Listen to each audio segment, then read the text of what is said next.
It is time.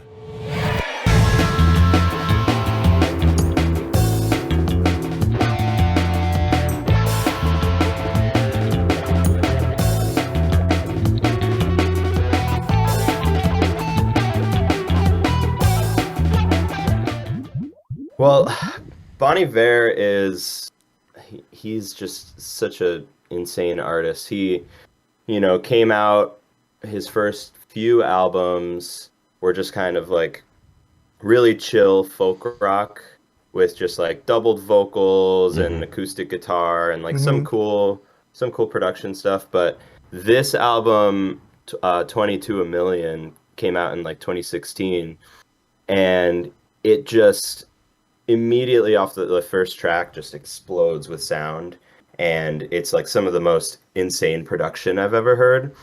A lot of like glitchy elements, a lot of really, really cool. He uses this harmonizer that I think he invented with some like MIT people or something. Oh my god. And it's a like vocoder, but has some insane like what are they called, like artifact sounds in there, and so this album, I find it really cool because it all the songs are like at the core just like folk songs. Like you could tell he definitely just wrote it with him and an acoustic guitar, but the way that he fleshes them out with the production and with like the vocoder stuff, he just creates these like soundscapes that are gorgeous. So this is one of my favorite songs on the album. All of the names on this album have like crazy titles with like numbers and symbols and stuff. I love when bands do that. I guess this one is 29 Stratford Apartments. Oh, the music video looks nuts already. I've actually never seen the music video. He has a very unique voice too. Yeah. Sharing smoke in the stare up of the hot car lot. The sun shine hard on the video spot.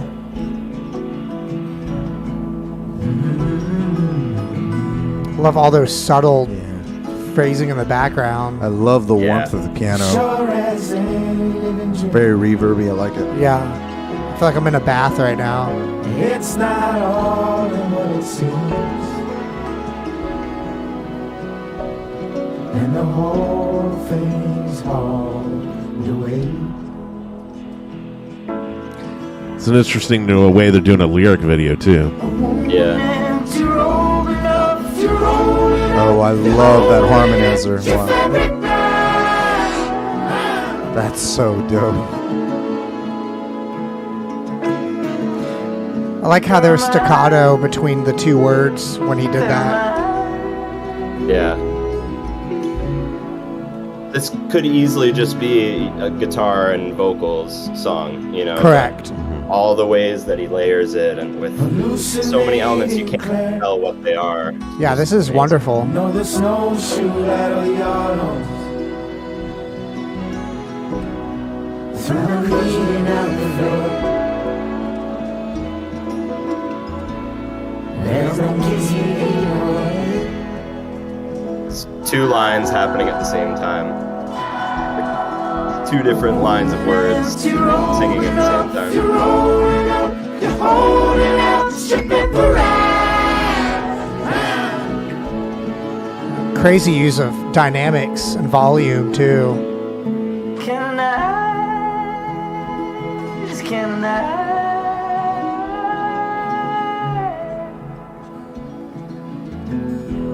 What's that really cool vocal line that came up where they're all singing together? It kind of just builds up and it builds up and it builds up, and it's something that in my mind right when I heard that I was like, if the Beatles were still around, or if the Beatles came out now, they'd do that.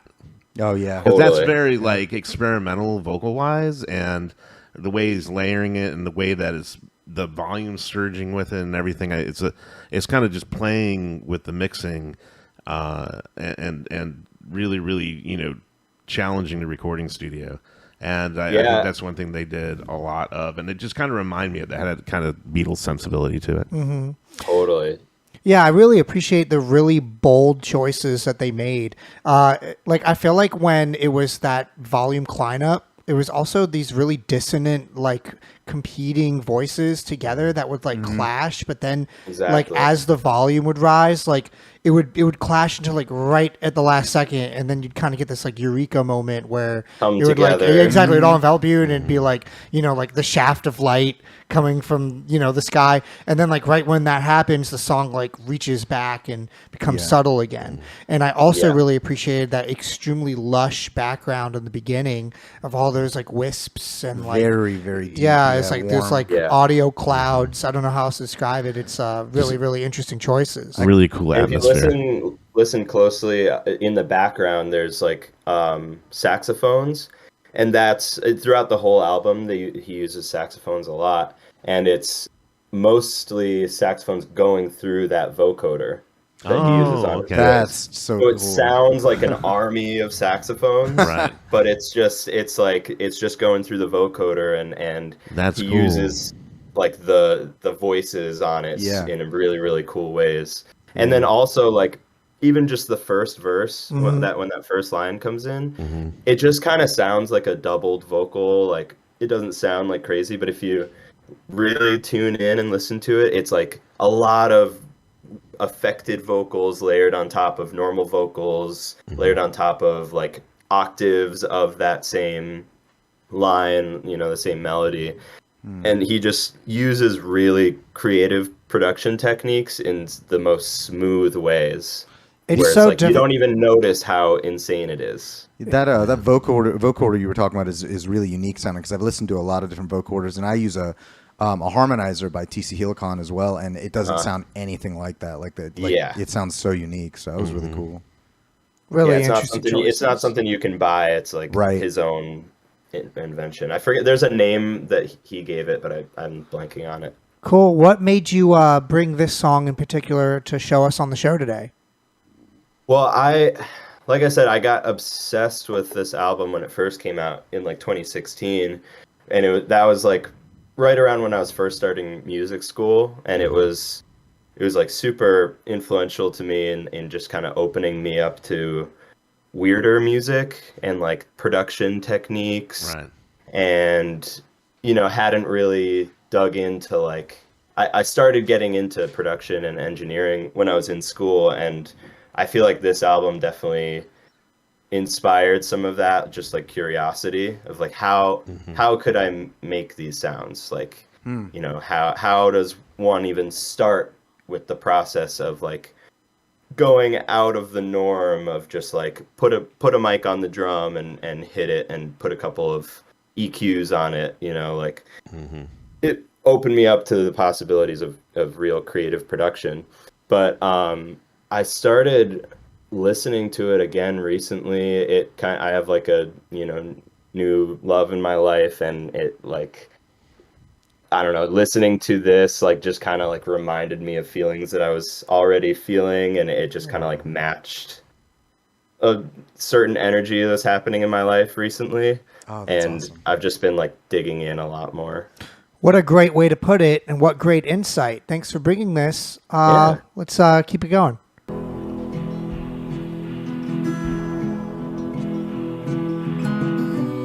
Motor up and yeah, you're on.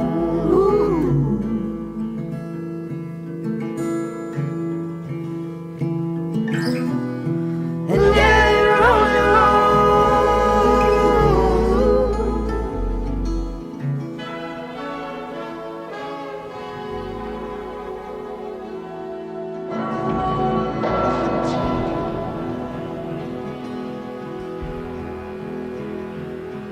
fold the map and then the gap, and that's all the word. There's those saxophones. And I make myself escape all the multitude of other blatantly psychedelic visuals.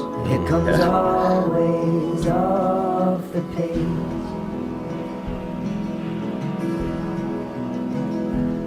This reminds me of like indie rock. It's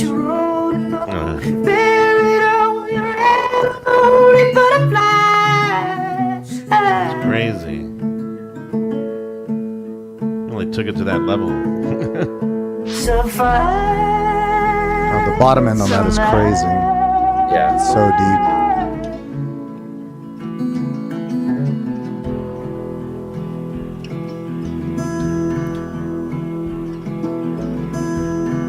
The volume discrepancies in the song are insane. Yeah. It's so dynamic. Yeah. I like how experimental it is. It's really pushing the envelope, and I don't know. Yeah. It's cool. You guys gotta, if you haven't heard it, listen to that whole album. It's really incredible.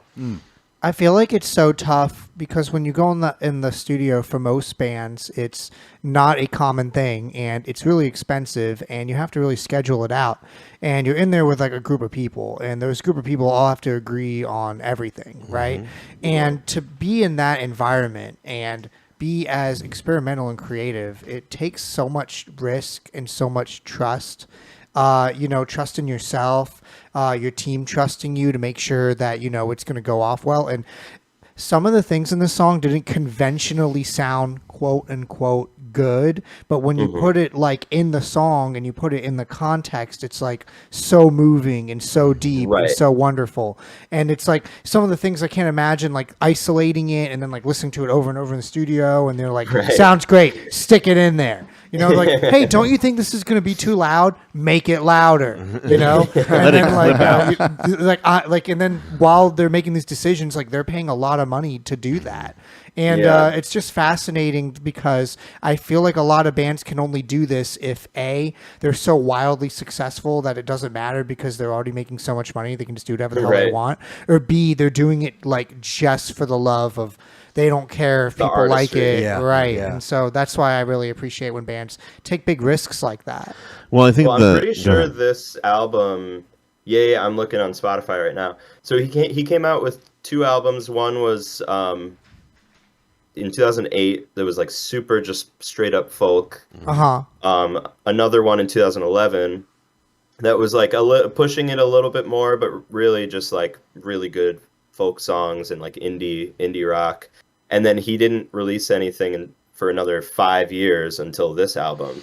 And it was like a just complete change in sonic space and was like a huge risk, like pushing the testing, the patience of his audience. And it was an example, a lot of artists will do that with their sophomore album or their junior album or whatever. And sometimes it works, sometimes it doesn't. But this one, I think he knocked it out of the park. I definitely agree. Well, I think there's something about being, a musician. You go into a studio as a musician and you have your parts that you have to do. And, some things you kind of make up here and there. But thinking about the whole, like, production side of it is a completely different animal, And that is a side it takes a long time to learn. And it's something I think you constantly are learning. I mean, you're constantly learning music too, but that is just something because all new technologies come out, and then people do things like, well, what if we hook this up like this? What if we do this like this, or run it through this? You'd never run it through that. Try running it through it, and you try it, and it's like, what? This is new, And it's frustrating, like trying to create things like this. It's kind of daunting because you're like, where would I even start? Right. Or stop.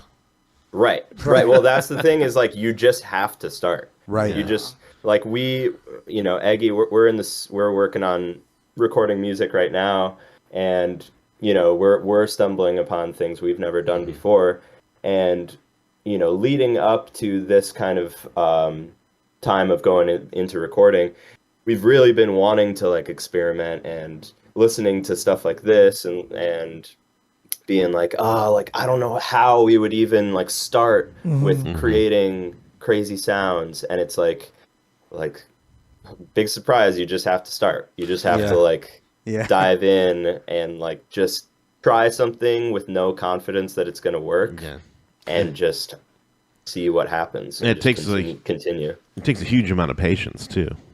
Yes, from everybody. But then when the payoff is so satisfying when it does work. And I feel like it's just as hard to start, and as you guys mentioned, like when to stop. And I think that you only stop that process when you run out of money and time. And I feel like a lot of big famous albums were considered maybe incomplete or not exactly what the vision was supposed to be. And then because they just ran out of time, and they, because of record label pressures or whatever, and then it came out and it's like the biggest album ever. And it can be like that where people are so receptive to something that you don't think is like the finished product, but you're like, oh, I wish I could go back. And it's one of those things where you just have to like pull yourself away and just say like, this is what I can this is what it's going to be. Yeah. Right. This is done. Well, I think some old bands that probably had that problem that they faced a lot like that was probably Pink Floyd, the Beatles, right? Bands like Yes that we just listened to. Also, is Frank Zappa. Probably got into that thing where it's like, okay, it has to be done now. Yeah, you just have to keep moving. King Gizzard and the Lizard Wizard, they make so many albums, and I'm like, the only way you can do that is if you just keep going. You just keep doing it. Like, you're not like over analyzing, and you're like, this snare should be like that, and like that should be like that. Right, and just like, because they have something else in the works, they're able to be like, all right, we can actually just put a period at the end of this album. We don't have to keep getting caught up in like, oh, it's not done, it's not perfect. Right. It's like, whatever we want to try, let's try it on the next one, because it sounds good. Let's just put it out there. And that's how they've released like 20 albums in the last 5 years. I've had that same exact type of feeling, but like live. So like when my band would play like once every 2 months or something, like I would agonize over like something I fucked up or like something I didn't do right. But when we were playing like 5 nights a week, it was like, well, whatever, like I missed it this time, but I can get it right the next time. And I feel like people that are in the studio prolifically, that's the mindset you have to have, where you're just kind of like, well, like you just got to keep going, because if you make one album every 10 years, you have so much time to agonize over it. But if you make one album every 6 months, you're just flying through it, Yeah. All right. Well, we got Blank Name in the chat that says, what kind of music do y'all like? I like everything except I don't really like poppy country. Like I physically can't listen to it. I'm not the biggest fan of like like aggressive American bro dubstep. You call it bro dubstep? Yeah, I'm not a big fan of that, but generally it's got a name, it's bro step. Yeah, bro step, but I generally like, I guess, like psychedelic, live-tronic, I don't know. I'm all jam band, but I've been into a lot of other things, and this show's really opened me up to that. But also, likewise. What about you, Kai? What kind of music do you like? Like on the easier side of listening, I like things like EDM pop, just because I'm a vocalist, so I like singing to things that have a lot of push and a lot of like fast pace to it. So I like that. But this show has gotten me more into like future funk and definitely progressive stuff. Which I was not into before. It was kind of one, even as a musician, it was just something where I was, as a singer primarily, I was like, oh, 4/4, that's great. And in being able to enjoy music that has changing time signatures, like the very first one, Yes, that was something that just wasn't a thing for me before, but now it is. So I would say that it's expanded like to things like that. How about you, EJ? Oh, well, man, so many things. I like jazz. My favorite is just traditional or funky jazz. Smooth jazz, a little bit. I like smooth jazz, like the Rippingtons. I like that. It's cool, but it goes off to this end of like cheesiness that I don't like.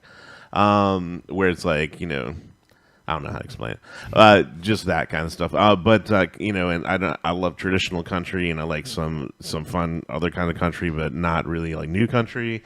And I'm not a huge fan of like really like hardcore rap, I guess you could say, but I do like stuff, like Thundercat, and I like stuff like The Roots, and I like MF Doom. I like hip hop kind of stuff. MF Doom's cool. Stuff like that. I forgot about MF Doom. What about you, Alex? What kind of music do you like? A bunch of stuff. Oh boy. I know it's such a big band question, music, but jam band someone in the music's chat psychedelic. asked, so I'm just like, what? All over I the mean, place. I feel like It's hard. It's easier for me to say what I don't like. Yeah. I mean, I'm with you on some of the pop country stuff. There's sometimes a good song is just a good song. Yeah. And like if this pop country artist writes a really great hit, like it's hard to just say I don't like this, because like if it gets caught in your head, like they're doing something right. That's a great way to put it. Yeah, I mean, I started, like when I first started playing music, I was really into like System of a Down, Nirvana, Arctic Monkeys. Oh, I love them. They do a great job. And yeah, I loved Arctic. They were like my favorite band for all of middle school. And then, you know, got into some more like Rush and progressive stuff. And then kind of like chilled out. I liked like Arcade Fire and some of the like 2000s like indie. Fleet Foxes is like one of my favorite bands. I think I chose one of their songs, but also like Tame Impala has been one of my favorite bands. Yeah, I love Tame Impala. Yeah. I'd also say one of my favorite artists ever is Kendrick Lamar. Kendrick Lamar is great, yeah. Obsessed with his music. One thing I was wondering, have you guys done like full album reactions yet? No. We have not. I feel like that maybe having like some like special episodes that could be cool. Of doing like that's a cool idea. Full album would be cool, because To Pimp a Butterfly by Kendrick Lamar is probably my favorite album ever. It's you said you like jazz. It's got jazz all over it. It's got funk. It's not a rap album, really, in the traditional sense. And that would be a fun thing to react to. Maybe we could react to it with you. Super cool. Yeah. That'd be a great time. Down. And Kendrick Lamar is such an amazing artist all around, so it would be really cool. Totally. Hi, this is Mike with Galaxy Jams Reacts. We hope that you enjoyed that React video. Be sure to check out the links below of when we're going to be live streaming our next show, and also how to watch full episodes. Please hit that subscribe button. Every single one helps.